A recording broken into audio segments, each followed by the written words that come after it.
चलिए, good morning student. एक दिन हम आपको थोड़ा बहुत पढ़ाए थे, लेकिन शायद आपको समझ में आया कि नहीं आया। आप लोग थोड़ा बहुत जवाब दिए थे, हम आशा करते हैं आप लोग समझ में आया था। चलिए, आज आपको वीडियो के माध्यम से हम उन सी बातों को दोहराते हुए पुनः अपने चैप्टर में आपको ऐड करते हैं। ठीक है, चलिए ठीक। पहला चैप्टर आपका द्रव्य और उसकी अवस्था। पहला चैप्टर आपका क्या है? रसायन विज्ञान का द्रव्य एवं उनकी अवस्था, द्रव्य एवं उसकी अवस्थाएं, द्रव्य एवं उनकी अवस्थाएं। पहला चैप्टर आपका यही है। तो नाम चैप्टर से स्पष्ट है। पहला शब्द आपको मिल रहा द्रव्य। तो सबसे पहले आप द्रव्य के बारे में जाने कि द्रव्य है क्या। तो आप लोग द्रव्य जानते हैं, द्रव्य या पदार्थ। ठीक, तो द्रव्य आप लोग जानते हैं, द्रव्य या इसी को आप मैटर भी कहते हैं। द्रव्य क्या है जानते हैं हम सब। ऐसी वस्तुएं जो स्थान घेरती हूं, ऐसी वस्तुएं जो स्थान घेरती हूं, जिसमें भार हो और जिसका अनुभव हम अपनी ज्ञानेंद्रियों द्वारा करते हैं, वही क्या कहलाता है? द्रव्य कहलाता है। तो द्रव्य हम लोग जाने कि ऐसी वस्तुएं जो स्थान घेरती हूं, जिसमें भार होता है और जिसका अनुभव हम अपनी ज्ञानेंद्रियों द्वारा करते हैं, वही क्या कहलाता है? द्रव्य कहलाता है। तो द्रव्य आप लोग जान चुके ना। चलिए ठीक, जैसे देख रहे हैं ये क्या है? ईंट है ना। ये भी क्या द्रव्य है कि नहीं? द्रव्य है। क्यों? क्योंकि इसको जहां कहीं भी रख दें, इसका जो भी आयतन है वो अपने आयतन के बराबर क्या करेगा? स्थान घेरेगा। इसका कुछ ना कुछ भार होगा ना, 1-8 किलो होगा, जो भी होगा, इसका कुछ ना कुछ भार है। हम इसे देख करके बता सकते कि ये क्या है? ईंट है। देख कर बताओगे, सुन करके बताओगे? देख के बताओगे ना। अर्थात यहाँ पे ज्ञानेंद्रिय आपकी काम कर रही है। आपने देख के बता दिया कि क्या है? ईंट है। अर्थात जो भी द्रव्य होंगे उनमें द्रव्य के जो भी लक्षण होते हैं वो सभी लक्षण होंगे, और आप देख के सुन के, छू के, चख के, मतलब जो भी हमारी ज्ञानेंद्रियां हैं, उन सभी ज्ञानेंद्रियों का अपना अपना अलग कार्य है, वो बताएंगे क्या है, किस प्रकार के द्रव्य है। द्रव्य आप लोग जाने कि ऐसी वस्तुएं जो स्थान घेरती हैं, जिसमें भार होता है और जिसका अनुभव अपनी ज्ञानेंद्रियों द्वारा करते हुए क्या करो? द्रव्य कहलाता है। ठीक है, जैसे द्रव्य के एग्जाम्पल हम जानते हैं, जैसे ईंट है, पत्थर है, चाक है, डस्टर है, ठीक, दूध है, मिट्टी का तेल है, ठीक है, मिट्टी का तेल, ठीक, पानी है, ठीक, धुआं है, क्या है? धुआं है, नाइट्रोजन है, ऑक्सीजन है, हाइड्रोजन है। ये सभी क्या है? मतलब जो भी गैसें हैं, ये सभी क्या है? किसी ना किसी प्रकार के कोई ना कोई द्रव्य ही है। तो आप द्रव्य जान चुके कि द्रव्य वह है जो स्थान घेरते हैं, जिसमें भार होता है और जिसका अनुभव हम अपने ज्ञानेंद्रियों द्वारा कर लेते हैं, वही क्या होते हैं? द्रव्य होते हैं। तो आप द्रव्य जान चुके हैं। ठीक,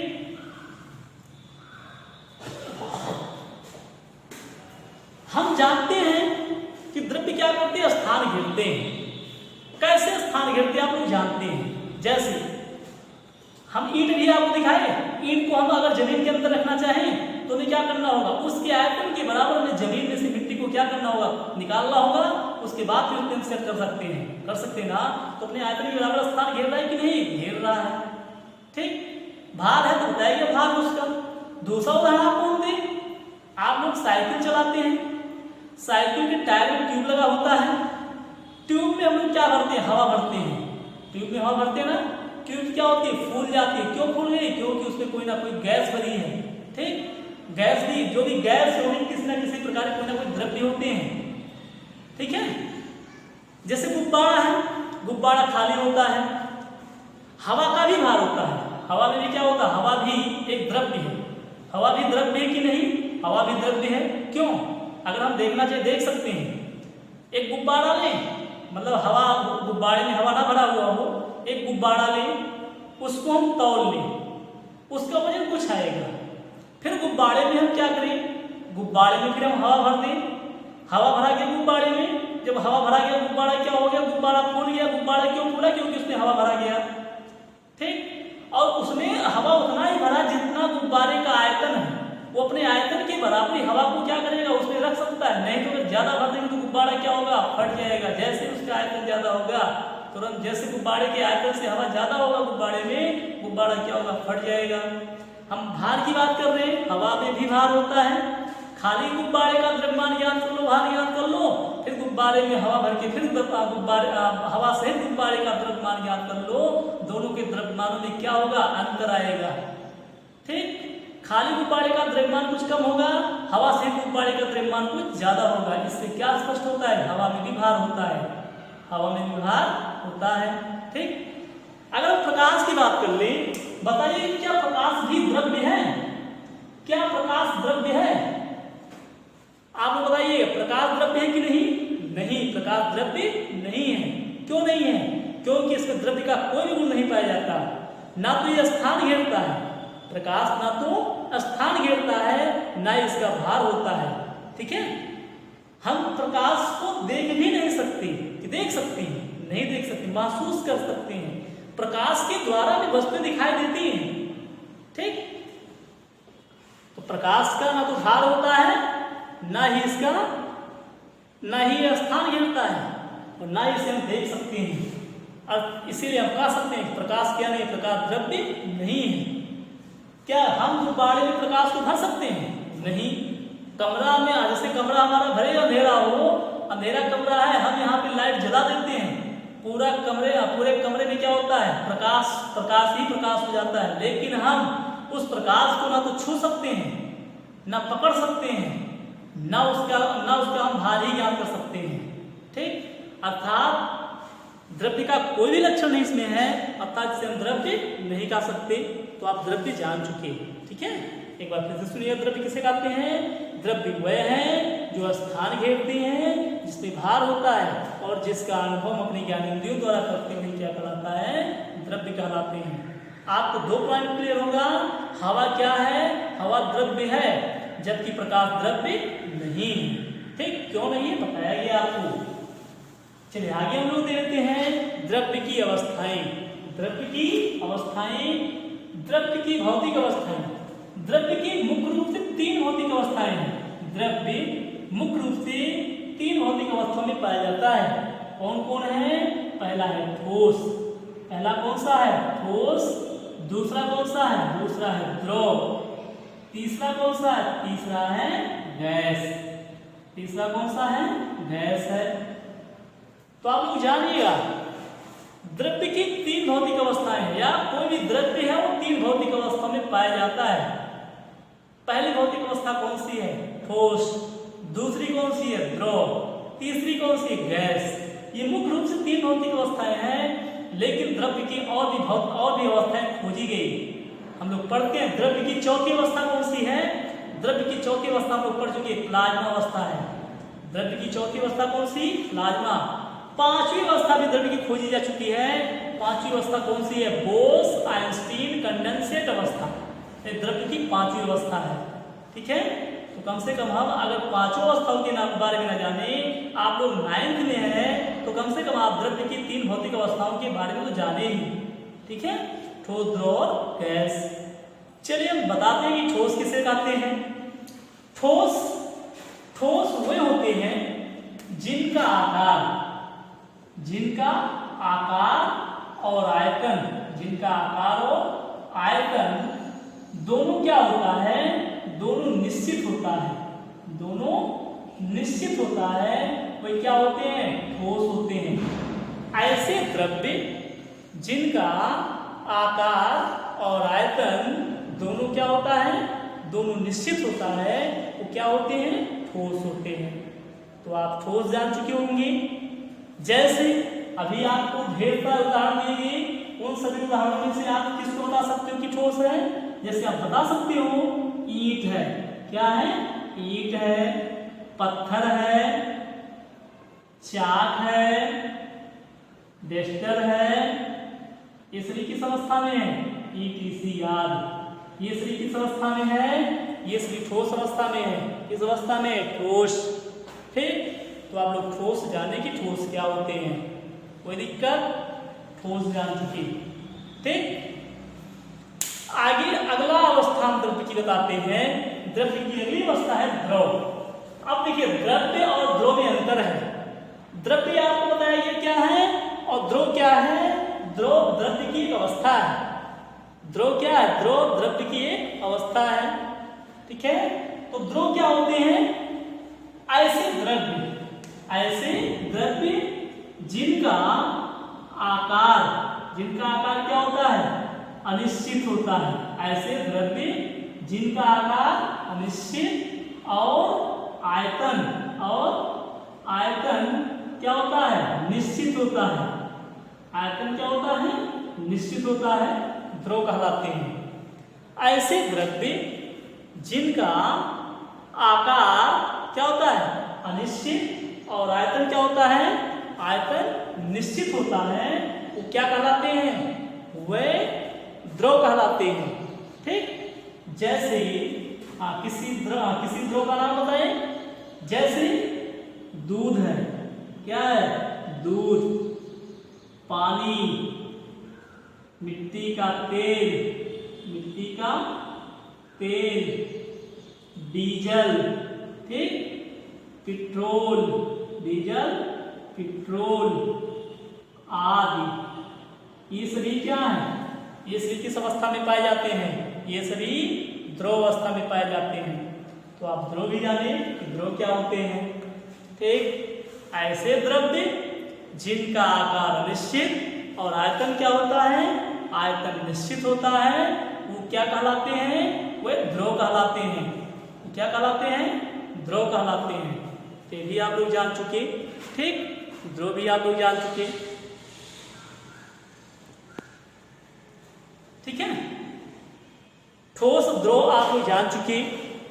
आगे दिखाते हैं आपको द्रव्य की अगली अवस्था है। द्रव्य की अगली अवस्था कौन सी है, द्रव्य की अगली अवस्था है गैस।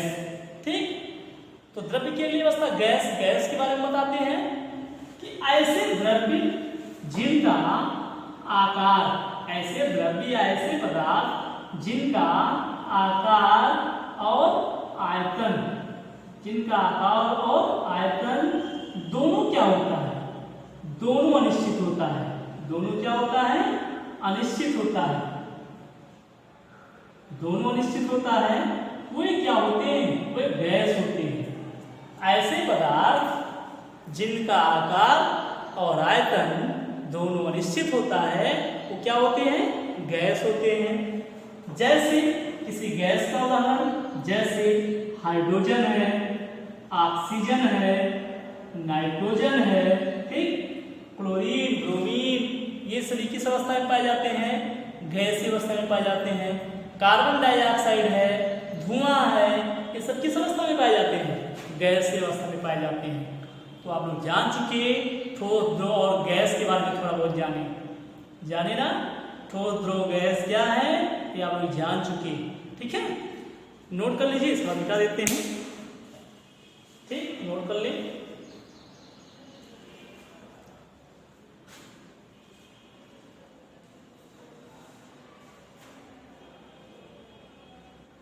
चलिए ठीक, ठोस तो द्रव्य जाने और उनकी अवस्थाओं के बारे में जाने। 3 अवस्थाएं हम आपको बताएं, उनकी डिफिनेशन भी हम बता दिए। ठीक है, चलिए आगे हम आपको बताते हैं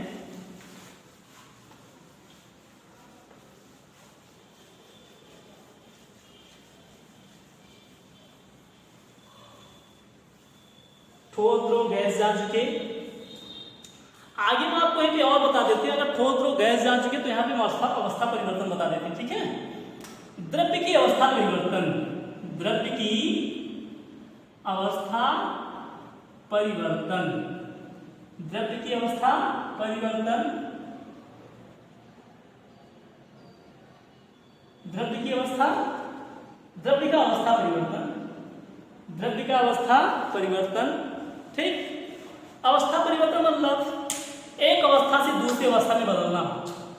किसी भी द्रव्य का, किसी भी पदार्थ का एक अवस्था से दूसरी अवस्था में बदलना, ये क्या कहलाता है? द्रव्य का अवस्था परिवर्तन। द्रव्य की अवस्था परिवर्तन एक बार फिर से सुनिएगा, किसी भी पदार्थ का, किसी भी पदार्थ का या किसी भी द्रव्य का ताप बढ़ाने या घटाने पर, किसी भी द्रव्य का ताप बढ़ाने या घटाने पर द्रव्य का एक अवस्था से दूसरी अवस्था में बदलने की क्रिया ही क्या कहलाती है? द्रव्य का अवस्था परिवर्तन कहलाती है। किसी द्रव्य का ताप बढ़ाने या घटाने पर, किसी द्रव्य का ताप बढ़ाने या घटाने पर द्रव्य का एक अवस्था से दूसरी अवस्था में बदलने की क्रिया ही क्या कहलाती है? द्रव्य का अवस्था परिवर्तन कहलाती है। जैसे आप लोगों ने आप लोगों ने देखा होगा बर्फ देखिए ना, बर्फ किस अवस्था में होता है? आप लोग जानते हैं, बर्फ ठोस अवस्था में होता है। बर्फ किस अवस्था में होता है? बर्फ ठोस अवस्था में होता है। बर्फ है, बर्फ कैसे बनता है आप लोग जानते हैं, पानी का ही रूपांतरण है। पानी से पानी ही बर्फ में बदला है ना। जब हम क्या करते हैं, बर्फ को ठंडा करते हैं, पानी को जब ठंडा करते हैं, क्या करते हैं? पानी को जब ठंडा करते हैं, पानी को ले जाकर फ्रीजर में रख देते हैं, तो देखते हैं पानी क्या होता है? बर्फ में परिवर्तित होता है। लेकिन कब परिवर्तित होता है?